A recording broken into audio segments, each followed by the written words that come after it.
নমস্কার। প্রথমেই আজকের বিশেষ বিশেষ খবরের শিরোনাম। প্রবল বৃষ্টিতে বিপর্যস্ত রাজধানী, বিহারে বন্যার জন্য ফারাক্কা গেট খুলে দিতে আর্জি মুখ্যমন্ত্রী শুভেন্দু অধিকারীকে। এক দেশ এক ভোটে সাই পদ্ম পুরস্কার প্রাপকদের। চিনির দামে লাগাম টানতে অ্যাকশনে নবান্ন। ভিক্ষুকের মৃত্যুর পর ঘর থেকে উদ্ধার নগদ 8 লক্ষ টাকা। বিড়ালের চাকরি, 7 ইঞ্চিতেই রাধাকৃষ্ণ। অ্যাম্বুলেন্স চালিয়ে পড়াশোনা, এবার রকেট তৈরিতে রানাঘাটের দেবজিৎ। ইমরানের প্রতি মানবিক আচরণের দাবি জানিয়ে কপিল গাভাস্করদের চিঠি শাহবাজকে। আরও থাকছে অন্যান্য খবর। আজ 25শে আগস্ট 2026, 8ই ভাদ্র 1433 মঙ্গলবার। হসলা রেডিওর সকল শ্রোতাদের স্বাগত জানিয়ে সান্ধ্যকালীন সংবাদ পরিবেশন করছি রীনা দত্ত। মন দিয়ে শুনুন সংবাদ পাঠ, তাহলেই পারবেন আজকের সংবাদ সংক্রান্ত প্রশ্নগুলির সঠিক উত্তর দিতে। আসছি বিস্তারিত খবরে।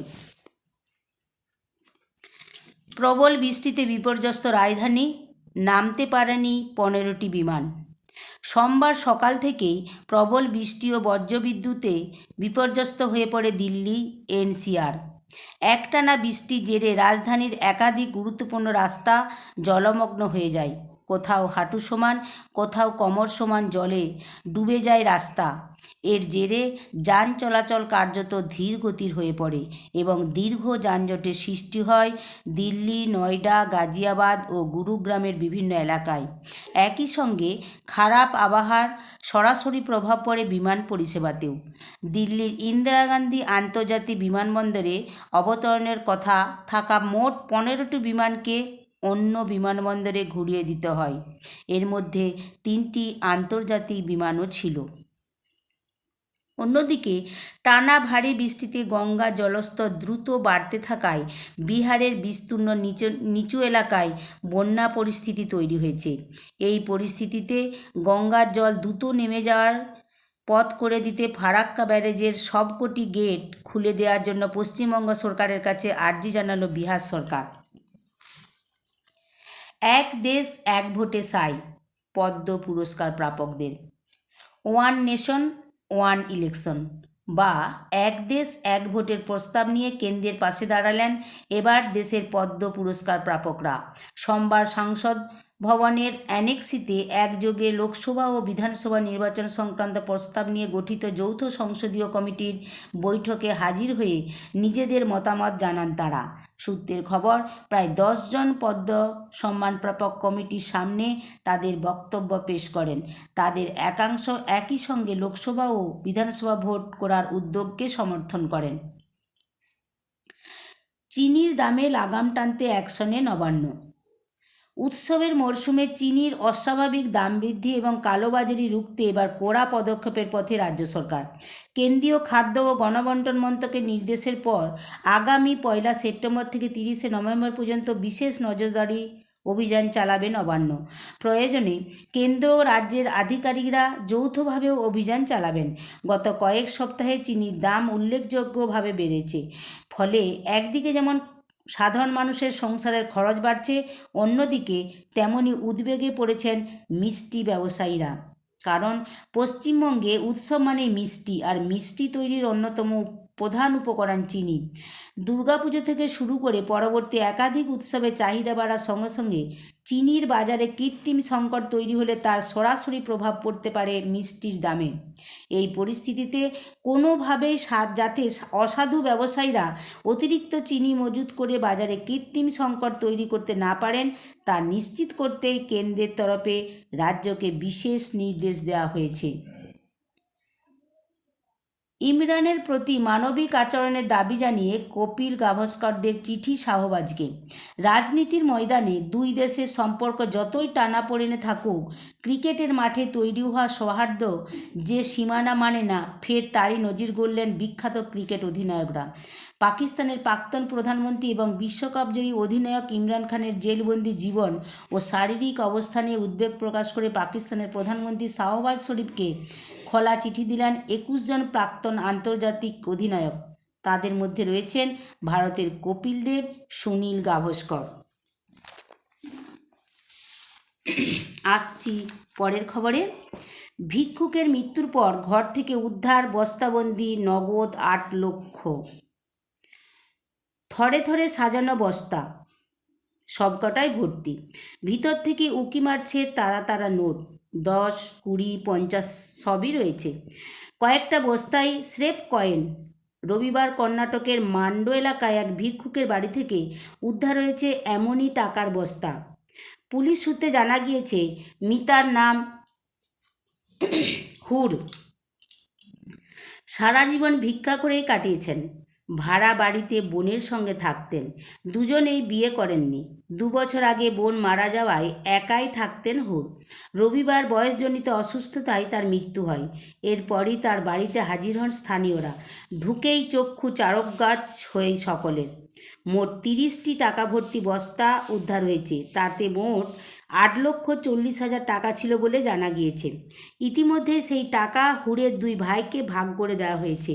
একজন 6 লক্ষ, অন্যজন বাকি 2,40,000 টাকা পেলেও তা মসজিদে দান করেছেন বলে খবর।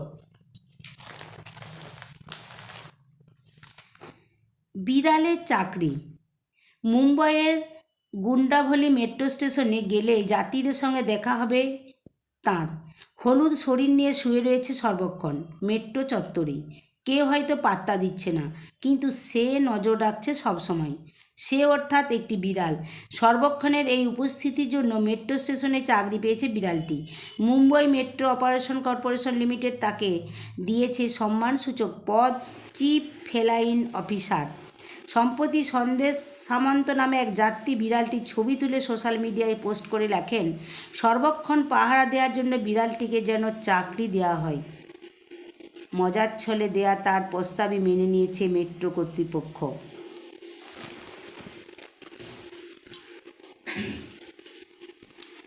সাত ইঞ্চিতে রাধাকৃষ্ণ, বিশ্বের ক্ষুদ্রতম ঝুলন। একসময় বাড়ির উঠোন ছাড়িয়ে বারান্দা, তারপর ঘরের এক কোণা দখল করত ঝুলন। মাটি, পুতুল, পাহাড়, ঝর্ণা আর মাঝখানে দোলনায় দুলতে থাকা রাধাকৃষ্ণ। সেই আবেগ এখন ফ্ল্যাটের জানালার এক কোণে স্থান পেয়েছে। এবার মোবাইলে 7 ইঞ্চি স্ক্রিন থেকে চোখ সরিয়ে 7 ইঞ্চির মাটির পৃথিবীতে চোখ রেখে ছোটোবেলার সেই হারানো ঝুলনের গন্ধটা আবার ফিরিয়ে আনতে একটা ক্ষুদ্র প্রয়াস নিলেন শিল্পী সোমনাথ চট্টোপাধ্যায়। মুর্শিদাবাদের বহরমপুর থানার অন্তর্গত সৈদাবাদ নবারুণ সংঘের মাঠে সোমবার থেকে জনসাধারণের জন্য আলোকমণ্ডিত পরিবেশে বসানো থাকবে সোমনাথবাবুর এই অসামান্য কীর্তি। দাবি করা হচ্ছে এটি বিশ্বের ক্ষুদ্রতম ঝুলন যাত্রা। মাত্র 7 ইঞ্চি পরিধির মধ্যে 15টি 3D মিনিয়েচার পুতুল দিয়ে সাজানো হয়েছে গোটা দৃশ্যপট। কি নেই সেখানে? চলমান গাড়ি, পাহাড় থেকে নেমে আসা ঝর্ণা, ছবির মতো সাজানো গ্রাম, কাঞ্চনজঙ্ঘার মনোমুগ্ধকর রূপ, গ্রাম্য মেঠো পথ, বিশ্বকবি রবীন্দ্রনাথ ঠাকুরের মূর্তি আর অবশ্যই মূল আকর্ষণ, দোলনায় দোলায়িত রাধা কৃষ্ণের যুগল মূর্তি। এই শিল্পকর্মের রূপকার সোমনাথ চট্টোপাধ্যায় পেশায় একজন পর্যটন ব্যবসায়ী, কিন্তু শিল্পের প্রতি অনুরাগ আর বর্তমান প্রজন্মকে ঐতিহ্যের মাহাত্ম্য স্মরণ করিয়ে দেওয়ার তাগিদ থেকে তার এই প্রচেষ্টা। মাত্র 3 মাসের পরিকল্পনায় এবং 1000 টাকা খরচে তিনি এই শিল্পকর্মটি তৈরি করেছেন। সবচেয়ে উল্লেখযোগ্য বিষয়, এখানে কোনো প্লাস্টিক ব্যবহার করা হয়নি। প্রতিটি পুতুল, প্রতিটি দৃশ্য শিল্পীর হাতে মাটি দিয়ে গড়া। কেন এই ভাবনা? উত্তরের শিল্পী সোমনাথ চট্টোপাধ্যায় বলেন, ঝুলন যাত্রার মাহাত্ম্য দিন দিন নতুন প্রজন্মের কাছ থেকে হারিয়ে যাচ্ছে। এই ইঁদুর দৌড়ের যুগে অনেক বাচ্চা তো ঝুলন যাত্রা কী সেটাই জানে না।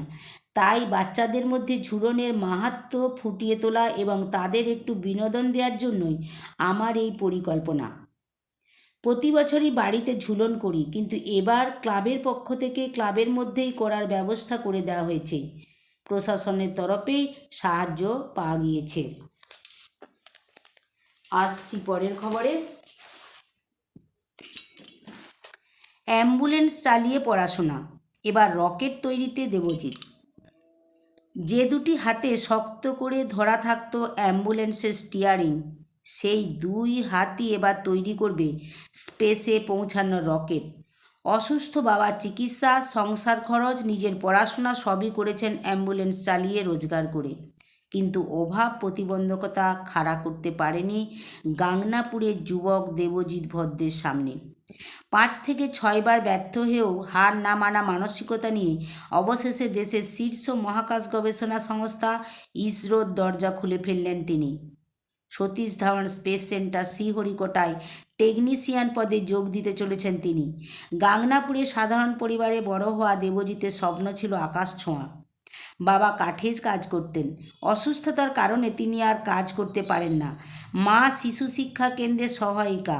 এমন এক অভাবী সংসারে বড় হয়েও 2013 থেকে 15 শিক্ষাবর্ষে কলকাতার টালিগঞ্জ আইআইটি থেকে জেনারেল ফিটারে ডিপ্লোমা করেন দেবজিৎ।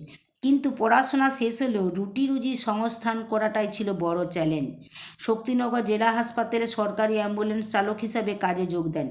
প্রতিদিন 12 ঘন্টা ধরে অ্যাম্বুলেন্স চালানো, আর তার মাঝে সময় বের করে চলত দেবজিতের পড়াশোনা। চন্দ্রযান অভিযানের সাফল্য তাকে গভীরভাবে অনুপ্রাণিত করেছিল।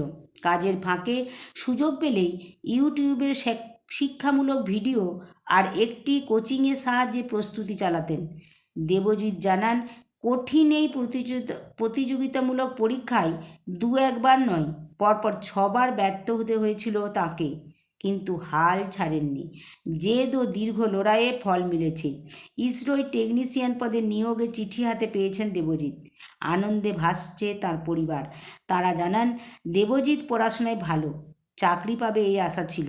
ছোটবেলায় খুব দুষ্টু ছিল, কিন্তু পড়াশোনায় খারাপ ছিল না। তার স্ত্রী জানান, আমি সবসময় ওর পাশে থেকেছি এবং ওকে সাহস জুগিয়েছে। আজ আমরা খুব আনন্দিত। খবর শুনছেন হজলা রেডিওতে। এরপরে আসছি বিনোদনের খবরে।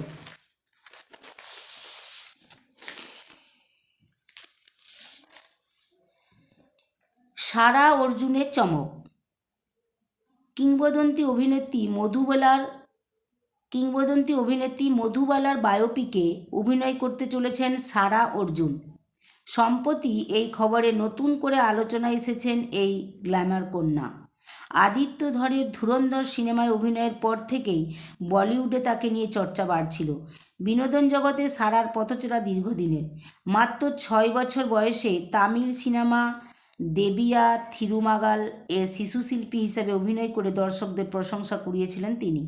এরপর একে একে তামিল, তেলুগু ও হিন্দি 3 ইন্ডাস্ট্রিতেই নিজের প্রতিভার স্বাক্ষর রেখেছেন।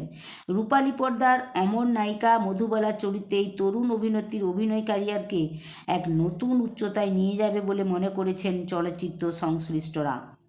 সঞ্জয় লীলা বনশালী মধুবালার জীবন নিয়ে বায়োপিকের কাজে হাত দেবেন। লাভ অ্যান্ড ওয়ারের কাজ শেষ করেই মধুবালার বায়োপিকের শুটিং শুরু করবেন সঞ্জয় লীলা বনশালী। জানা গিয়েছে, আগামী সেপ্টেম্বরে মুম্বইয়ের গোরেগাঁওয়ের রয়্যাল পামসে সিনেমাটির শুটিং শুরু হওয়ার কথা। বর্তমানে একই জায়গায় লাভ অ্যান্ড ওয়ারের শেষ গানের শুটিং করেছেন বনশালী। আগামী সপ্তাহেই সেই কাজ শেষ হওয়ার কথা রয়েছে। এরপর আসছি খেলার খবরে। ঈশ্বরের আশীর্বাদ, এটাই অ্যাডমুন টাইম। ডার্বি নতুন তারকার জন্ম দেয়। ডুরান্ড কাপ ফাইনালে এডমুন লালরিকন্ডিকায় ইস্টবেঙ্গলের স্বপ্নের সওদাগর। বড় ম্যাচে লাল হলুদ জার্সিতে বাইচুং ভুটিয়ার পর তিনিই হ্যাটট্রিক করলেন। আপাতত দলকে 1 সপ্তাহ বিশ্রাম দিয়েছেন লাল হলুদ কোচ হাবাস। এখন ছুটিতে মিজো স্নাইপার এডমন্ড।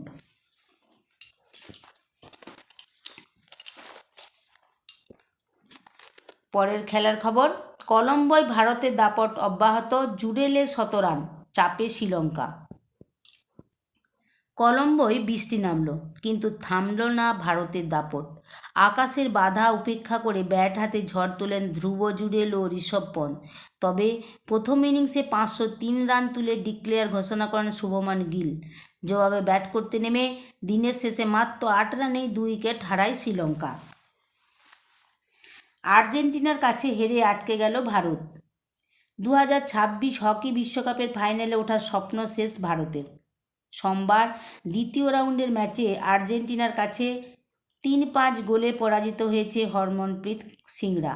ফলে শেষ চারে যাওয়ার দৌড় থেকে ছিটকে গেল ভারত। আসছি আবহাওয়ার খবরে। বঙ্গোপসাগরে নিম্নচাপের জেরে অবিরাম চলছে দক্ষিণবঙ্গে বৃষ্টি। আজ বাঁকুড়ার সর্বোচ্চ তাপমাত্রা 33 ডিগ্রি সেলসিয়াস, সর্বনিম্ন 25 ডিগ্রি সেলসিয়াস। পুরুলিয়ার সর্বোচ্চ তাপমাত্রা 34 ডিগ্রি সেলসিয়াস, সর্বনিম্ন 26 ডিগ্রি সেলসিয়াস। আজকের মতো সংবাদ পাঠ শেষ করছি। সকলে সুস্থ থাকবেন। নমস্কার।